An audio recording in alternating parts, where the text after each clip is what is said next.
Hello everyone, তোমরা সবাই কেমন আছো? আমরাও খুব ভালো আছি। আমি পৌশালী। আজকে একটা ছোট্ট মিনি ব্লগ তোমাদের সঙ্গে শেয়ার করব। এটা হচ্ছে সানডের ভিডিও। বিকেলবেলা আমরা একটু বেরিয়েছিলাম। আর এখানে দেখো গুবলু সানগ্লাসগুলোকে নিয়ে বদমাইশি করছে। একটুখানি ড্রেসিং টেবিলটা খুলেছিলাম, ব্যাস, আর ও সানগ্লাস লাগবে, সানগ্লাসগুলো নিয়ে ও পড়বে। দেন আমরা চলে গেছিলাম একটু রাজপুরে চন্দানী পালসে।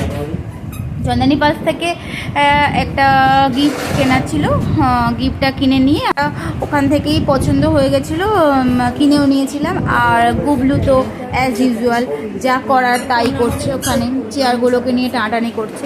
ঠিক আছে, দেন আমরা ওখান থেকে বেরিয়ে পড়লাম। ওখান থেকে বেরিয়ে আমরা একটু ব্লাউজের দোকানেও গেছিলাম। শাশুড়িমার জন্য একটা ব্লাউজ কিনলাম, কিনে আমরা বাড়ি চলে এলাম। ভিডিওটা যদি তোমাদের ভালো লাগে একটা